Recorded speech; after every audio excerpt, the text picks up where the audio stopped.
नमस्कार, नीलम फॅशन क्रिएशनमध्ये तुम्हा सर्वांचं खूप खूप स्वागत आहे। आजच्या व्हिडिओमध्ये आपण 11-12 इंच गळा असताना शोल्डर आणि मुंडा कसा घ्यायचा आहे त्याचा फॉर्म्युला या व्हिडिओमध्ये मी तुम्हाला सविस्तरपणे समजावून सांगणार आहे। साईज कोणतीही असो तुम्ही या पद्धतीने बदल करा, म्हणजे कोणताही ब्लाऊज कटिंग करताना तुम्हाला कधीही प्रॉब्लेम येणार नाही। हीच मेथड तुम्ही सर्व साईजमध्ये वापरायची आहे। तर पहा, 11 आणि 12 इंच गळा असताना तुम्ही एकतर काय करायचे, जेवढं तुम्ही शोल्डर नेहमीप्रमाणे घेता, समजा ही साईज 36 आहे तर तुम्ही शोल्डर किती घेता, 5.5 इंच घेता। परंतु तुम्हाला जर 11, आता हे 10 इंचाच्या गळ्यासाठी झालं, किती 10 इंचाचा गळा, परंतु तुम्हाला 11 किंवा 12 इंचाचा गळा कटिंग करायचा आहे, त्यावेळेस तुम्ही काय करा, यातून अर्धा इंच मायनस करा आणि 5 इंचावरती शोल्डर घ्या। नाही तर पहा, तुम्ही काय करा, डायरेक्ट अंगावरती शोल्डर घ्या। जेव्हा डीप आणि ब्रॉड गळा असतो त्यावेळेस तुम्ही शोल्डर डायरेक्ट अंगावरती मोजून घ्यायचे। 14 इंच जर शोल्डर असेल इथे पहा, तर तुम्ही यातून याचे निम्म करायचं, किती होतं 7, आणि यातून आपल्याला 2.5 इंच मायनस करायचे, तर किती राहतात पहा 4.5। या पद्धतीनं आपल्याला शोल्डरचा फॉर्म्युला जो आहे तो काढायचा आहे। तर शक्यतो बोट नेकमध्ये आणि डीप नेकमध्ये तुम्ही डायरेक्ट शोल्डर अंगावरती मोजून तुम्ही या पद्धतीने फॉर्म्युला काढायचा आहे। तर मी इथं मुंड्याला आकार कसे द्यायचे हे सुद्धा सविस्तरपणे सांगते आणि इथं मायनस कसं शोल्डर करायचं हे सुद्धा सांगते। ब्लाऊजची उंची आहे 14, तर 15 इंचावरती असं मार्किंग करून घेऊया। आणि पहा, छातीमध्ये सुद्धा बदल करावे लागतात, तरच ब्लाऊज जो आहे तो आपला परफेक्ट बसतो।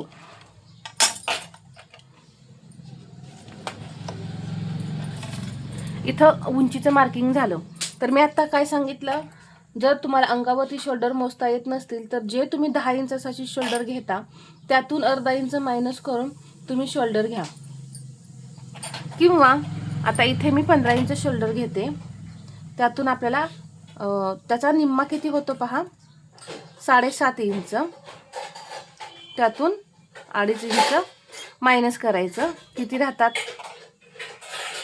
5 इंच शोल्डर राहतात। या पद्धतीने तुम्ही फॉर्म्युला काढा।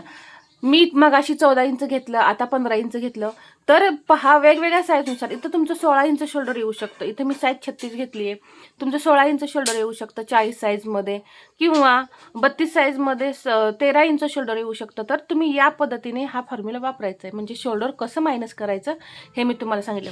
14 इंच जरी शोल्डर असलं तरी 2.5 इंच मायनस करायचे, 15 इंच जरी शोल्डर असलं तरी 2.5 इंचच मायनस करायचं, आणि 16-17 असलं तरी या पद्धतीनेच कोणतीही साईज असो तुम्ही हा फॉर्म्युला वापरायचा आहे। इथे पहा 15 शोल्डर आहे, तर त्याचा निम्मा करायचा 7.5 इंच, त्यातून आपल्याला 2.5 इंच मायनस करायचं आहे। पहा, तर किती राहिले 5 इंच। अजून एकदा मी असंच 5 इंचावरती मार्किंग करून घेते, आणि मुंडा इथं घेते मी 5.25 इंच। एक लाईन ओढून घ्यायची, परत एक आडवी अशी लाईन ओढायची।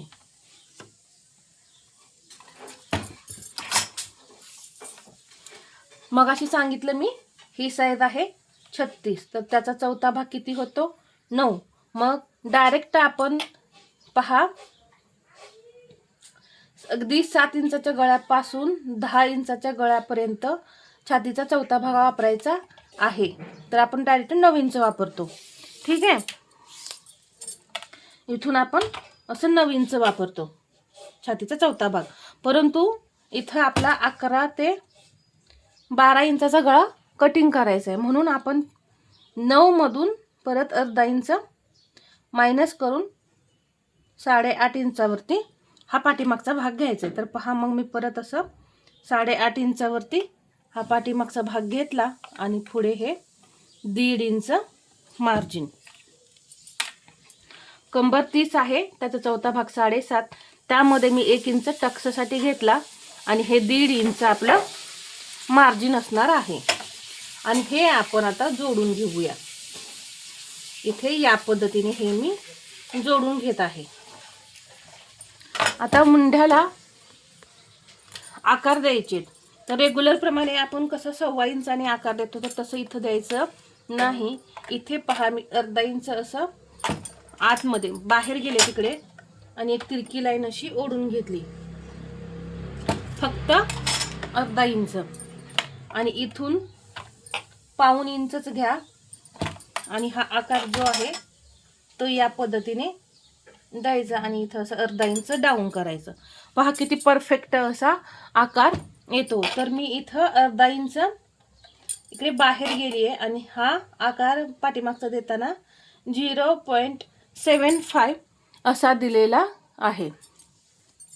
इथे तुम्हाला शोल्डर पट्टी किती हवी आहे, 1.5 इंच जर शोल्डर पट्टी हवी असेल तर तुम्ही 1.25 इंच त्यामध्ये मार्जिन मिक्स करायचं आहे. मग इथं झाले 2.25 इंच. पहा 1.5 इंच शोल्डर पट्टी हवी असेल तर इथे गळ्याकडे 1.25 इंच आणि शोल्डर अर्धा इंच जोडण्यासाठी 2, 2.25.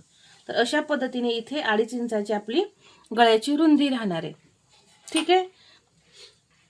जर इथं 14 इंच शोल्डर असतं तर अजून इथं आपलं शोल्डर कमी झालं असतं.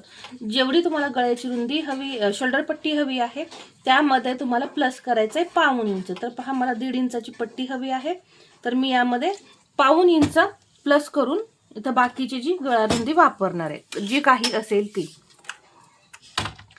पुढचा आता ह्या पाठीमागचं आपण ड्राफ्टिंग पाहतोय. तर इथं तुम्हाला 11 इंच गळा हवा असेल तर 11.5 इंचावरती मार्किंग करा. 12 इंच गळा हवा असेल तर 12.5 इंचावरती तुम्ही इथं मार्किंग करा. मी 12.5 इंचावरती घेतलेलं आहे आणि इथून तुम्ही 3.5 इंचापर्यंत घेऊ शकता. पहा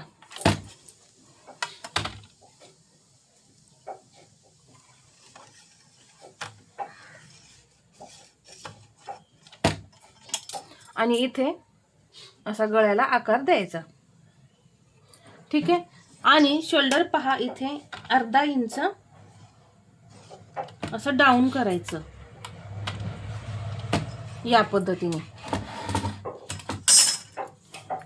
टक्स घेणार आहे इथून मी 4.5 इंचावरती आणि इथं पहा आता मी जसं फॉर्म्युला सांगितलेलं तुम्हाला माहीतच आहे.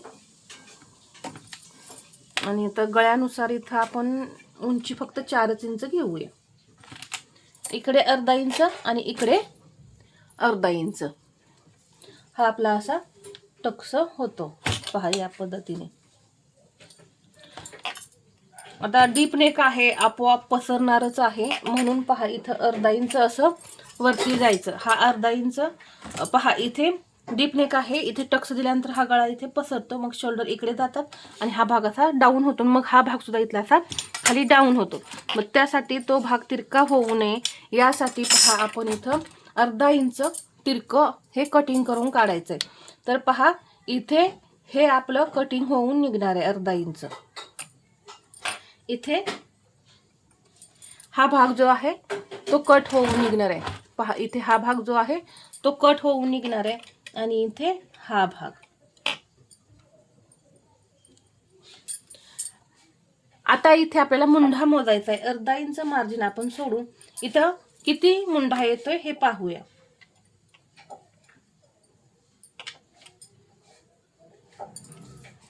इथून हा मुंढा मोजून घ्यायचा. पहा 8 इंच आपला इथं मुंडा घेर आलेला आहे. म्हणजे टोटल आपला हा मुंडा किती असणार आहे घेर 16 इंच मुंडा घेर असणार आहे. जर इथं तुम्हाला 15 इंच मुंडा घेर हवा असेल, इथं आता 16 भरलेला आहे, जर तुम्हाला 15 इंच हवा असेल तर 5.25 इंच आपण इथं मुंडा घेतलाय. त्याऐवजी तुम्ही 5.25 घ्या किंवा 5.5 इंच घ्या आणि मुंड्याची उंची कमी करून मी जसं इथं सांगितलेलं आहे त्या पद्धतीने तुम्ही सेम ड्राफ्टिंग करा. अजिबात तुमचा ब्लाऊज जो आहे तो बिघडणार नाही. अंगावरती शोल्डर मोजायला जमत नसेल, मी अजून एकदा सांगते, काही ना अंगावरती शोल्डर मोजायला भीती वाटते किंवा मोजता येत नाही, त्यांनी हा फॉर्म्युला वापरायचा. रेग्युलरमध्ये तुम्ही जेवढं शोल्डर घेता त्यामधून अर्धा इंच मायनस करा आणि जे काही शोल्डर येईल ते तुम्ही तिथं शोल्डर म्हणून वापरा. तर एकदम परफेक्ट असा हा फॉर्म्युला मी तुम्हाला या व्हिडिओमध्ये सांगितलेला आहे. याचा पुढचा भाग मी तुम्हाला लवकरच पुढच्या व्हिडिओमध्ये प्रिन्सेस कट ब्लाऊजचा शेअर करीन. एकदम परफेक्ट असा ब्लाऊज बसतो आणि याचं स्टिचिंगसुद्धा मी तुम्हाला दाखवणार आहे. एकदम 1.5 इंचाची पट्टीच फक्त असणार आहे आणि 36 साईजचा डीप नेक असणार आहे पहा. तर मी हा व्हिडिओ स्टिचिंगचा सुद्धा तुम्हाला दाखवणार आहे. तर हा व्हिडिओ कसा वाटला आहे मला कमेंटमध्ये सांगा आणि व्हिडिओ आवडला असेल तर लाईक करा, शेअर करा आणि असेच नवनवीन व्हिडिओ पाहण्यासाठी आपल्या चॅनलला सबस्क्राईब करायला विसरू नका. धन्यवाद.